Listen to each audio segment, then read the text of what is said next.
Lanjut part 2 bolo, lanjutannya dari tadi ya. Untuk toleransi kerapatan rumah bearing askrek ini sendiri, kita belajarnya dari mana? Biar saya jelaskan dulu ya, yang lebih gampang.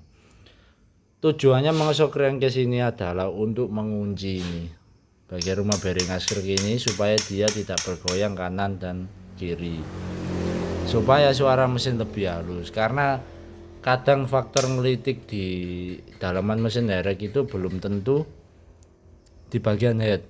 Faktor ini juga ngaruh. Kampratnya kendor kenceng.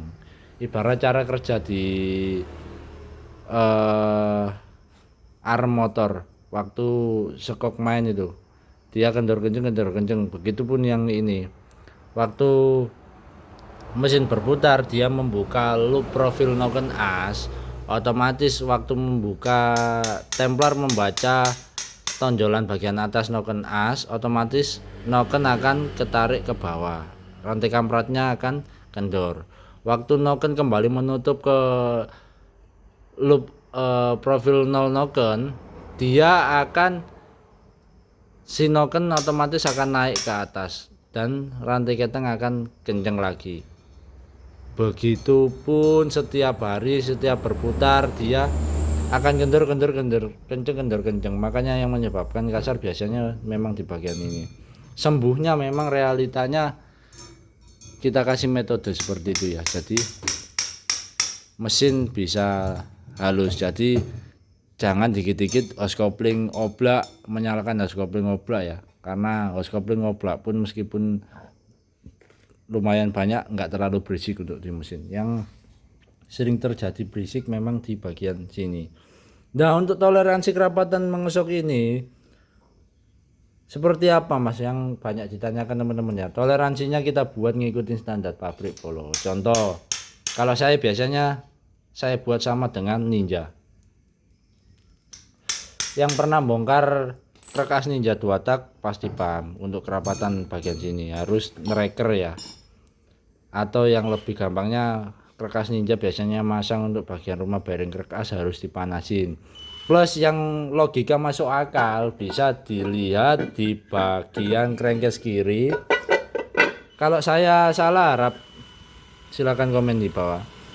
Bagian crankcase kiri terutama Yamaha, karena faktor kamprat tipe kupu yang cecel bagian dalam tengah ya, hanya ada di herek. Selain herek nggak ada. KPH jarang, di Yamaha juga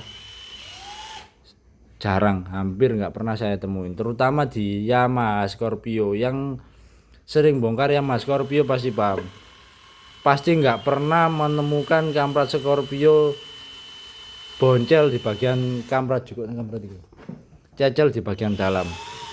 Pasti utuh-utuh, hanya molor saja. Kalau molor itu memang pemakaian wajar. Nah, kalau di rantai keteng atau kamprat direct sendiri pasti ini adanya cecel di tengah atau gopil, bahasa Indonesia ini cecel gopil iki apa rek? Catu. Atau luka, cacat. Nah, ini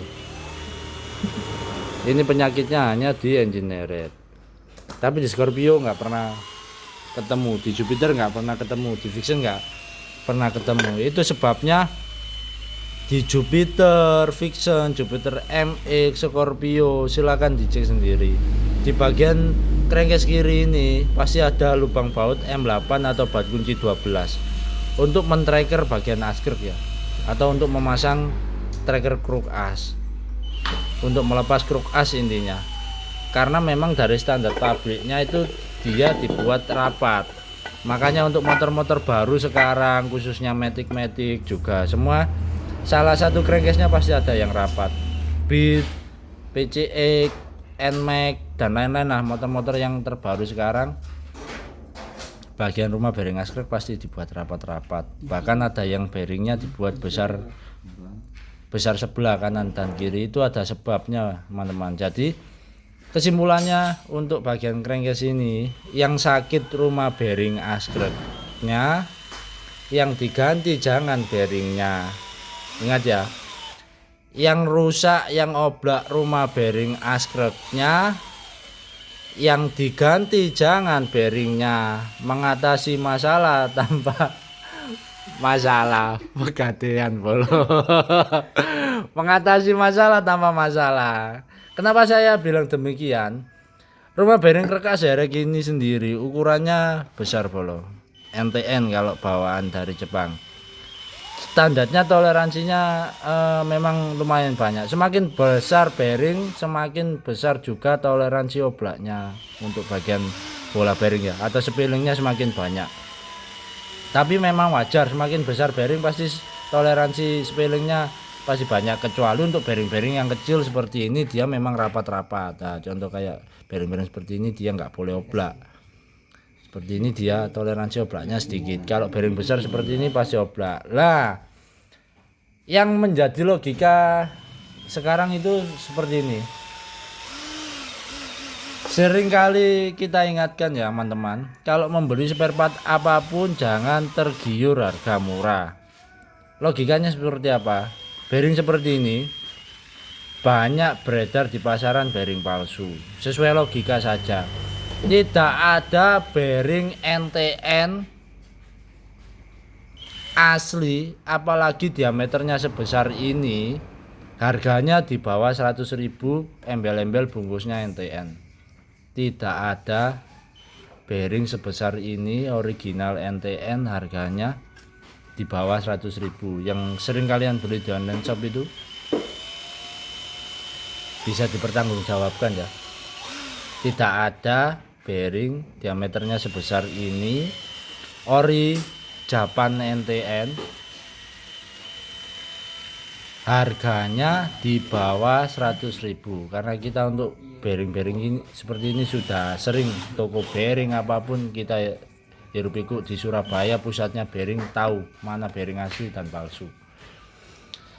Jadi kesimpulannya, yang rusak sininya rumah bearing kerkasnya oblak, yang diganti jangan bearingnya, mengatasi masalah tanpa masalah. Sikile sing kesleo apa put? Sikile sing kesleo tangane dipijetno. Wis ngono ya. Kenapa? Karena bearing-bearing KW seperti itu kalau lagi hoki ya, kalau lagi hoki saya ingatkan, kita tidak bermaksud menggurui ya teman-teman. Kalau lagi hoki, kalau lagi apes dipasang, apalagi ini wilayah Krengkes Tengah sudah masang blok-blok, dipasang pemasangan bagus, setelah dipasang kemerengseng, waktu digeber kemerengseng, dikiranya skrunya nggak senter padahal bearingnya yang bermasalah, areas kemerengseng, nyuling biasanya bisa dari bearing ini. Karena realitanya bearing ukuran segini ini yang kecil-kecil ini harganya mahal bolo kalau yang asli, apalagi Naci, Koyo, NTN juga mahal juga loh kalau asli. Makanya jangan tergiur harga murah, khususnya untuk spare part bearing, karena ini barang vital, apalagi kepunyaan untuk fungsi krek as. Jangan sembarangan. Makanya di kita sendiri jujur untuk bearing as krek kita rahasianya ya, kita nggak pernah ganti baru. Resiko karena apa? Karena kita toleransi ini rapat. Kalau ini kita kasih baru, apalagi bearing KW, pasti kemerengseng. Bearingnya kita tetap pakai ori bawaan Jepang, karena bawaan Jepang ini enggak sepele, awet bertahun-tahun, bahkan realita di lapangan bisa bertahan sampai puluhan tahun untuk bearing kerkas ini, asalkan yang kondisinya masih bagus ya, tetap kita sortir. Enggak semua bisa dipakai, yang enggak bisa dipakai ya dibuang, dikilokan nanti untuk bearing askrepnya. Oke. Untuk toleransi pengesokan ini itu tadi ya, bisa nyontoh Ninja, lebih bagus Ninja kalau yang ngesoknya ini berani ya, tukang bubutnya. Kalau mau agak enteng lagi, tiru punya standar bawaan Vixen atau Scorpio atau Jupiter, silakan dicontoh, tak jamin sembuh untuk penyakit kasar-kasar kalian ya.